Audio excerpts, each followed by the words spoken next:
Welcome to ZK Auto Reviews, where steel beasts roar and history rolls on tracks. Today, we dive into the story of a tank that carries the pride of France on its shoulders, a symbol of engineering independence, tactical innovation, and battlefield grace. This is not just another tank.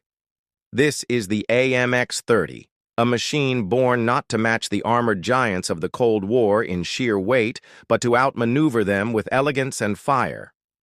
The AMX-30 didn't emerge from the shadows of a superpower. It was born in a Europe still recovering from the ashes of war, in a France determined to chart its own course in both military and industrial terms. After World War II, French military doctrine sought to avoid being overly dependent on NATO or American hardware. They wanted a main battle tank that reflected their philosophy, one that emphasized speed, firepower, and mobility over brute armor. In the late 1950s, France, West Germany, and Italy attempted to co-develop a standard tank for European use, the so-called Europa Panzer. But as with many multinational military projects, conflicting national doctrines and industrial interests soon fractured the effort. France, ever confident and fiercely independent, decided to go solo. Thus, the AMX-30 project was born under the watchful eye of Atelier de Construction d'Issy-les-Moulineaux, a name as sophisticated as the tank they were about to build. In 1963, the prototype rolled out, and by 1966, the AMX-30 entered service with the French Army. And from the first moment it moved, it was clear. This tank was different. While others, like the British Chieftain or the Soviet T-62, invested in heavier armor, France believed that no armor could truly stop modern anti-tank rounds. Instead, they decided to outrun the threat.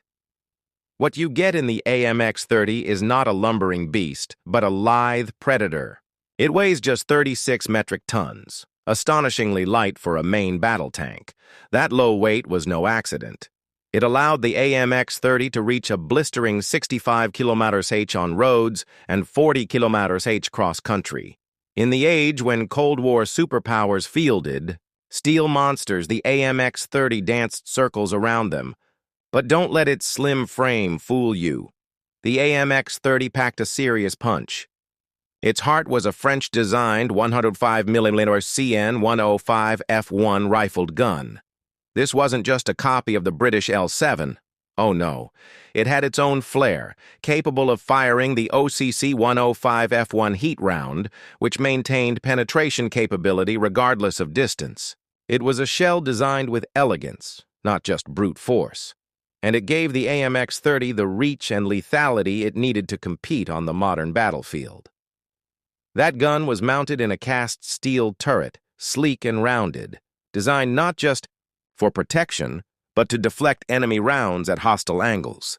Its fire control systems might not have been revolutionary at first, but they were precise and reliable. And with upgrades over the years, including laser rangefinders and thermal sights, the AMX-30 never fell behind the curve. The engine, a 12-cylinder, 29.4-liter Hispano-Suiza HS-110, rumbled with the kind of confidence you expect from a machine built to endure. It gave the tank 720 horsepower, which might not sound staggering today, but remember, this thing was light. The power-to-weight ratio was impressive, and it showed. The AMX-30 could accelerate quickly, climb slopes like a mountain goat, and maneuver through tight terrain that would leave heavier tanks stuck and sputtering. Its suspension system, torsion bar with 5 road wheels, gave it stability and smoothness. The ride, by tank standards, was graceful. Whether storming across European plains or navigating the deserts of the Middle East, the AMX-30 proved it could handle a wide variety of environments. It was tested under the sun, in the mud, and even through the snow. Wherever it went, it adapted. It endured. But perhaps the most remarkable thing about the AMX-30 is how it evolved. It wasn't a one-and-done tank. France continued to refine and upgrade it across decades. The AMX-30B was followed by the B-2, which brought improved suspension, better fire control, and a more powerful engine. Then came the AUF-1 variant, a self-propelled howitzer based on the AMX-30 chassis, proving the versatility of its platform.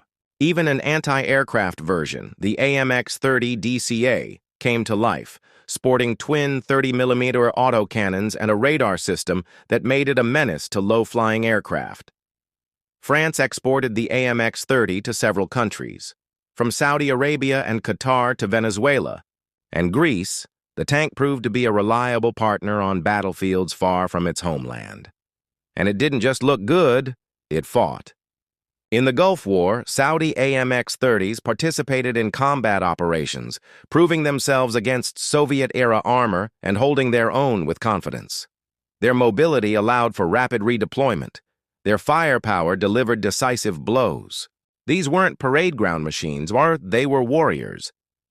One of the most charming features of the AMX-30 was its commander's cupola, a fully rotating mini-turret with a 20mm autocannon. This gave the tank an edge in urban combat and against low-flying helicopters.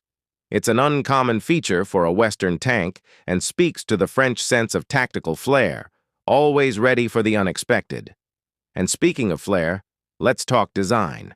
The AMX-30 has that uniquely French look, rounded lines, elegant curves, and an almost feline posture. It's as if a designer from Citroën took a spin in a Renault factory and thought, let's make this beautiful, but lethal. There's a sense of pride built into every weld and bolt. It's not brash, not bulky. It's confident, understated, refined, like a saber instead of a sledgehammer. The legacy of the AMX-30 is more than just its service record or its technical specs.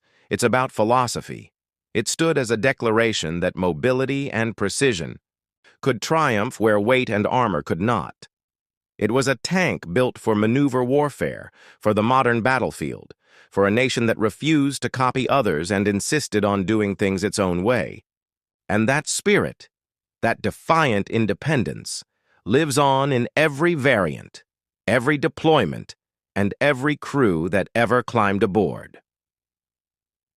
By the late 1990s, the AMX-30 began to step aside for newer machines like the Leclerc, a technological marvel in its own right.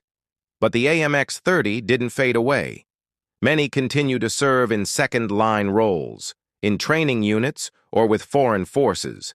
It became a foundation upon which future French armored doctrine was built, a stepping stone from post-war recovery to high-tech dominance. And here at ZK Auto Reviews, we salute the AMX-30 not just for what it did, but for what it represents. It reminds us that sometimes being different is a strength, that innovation doesn't always come from being the biggest, but from being the smartest, the fastest, and the most adaptable. It's a tank with a story, a soul, and a legacy that deserves to be remembered. If you enjoyed this journey through history and horsepower, be sure to hit that like button, subscribe to ZK Auto Reviews, and let us know in the comments which legendary machine you want to hear about next. We've got plenty more stories locked and loaded, and we're just getting started. See you next time on ZK Auto Reviews.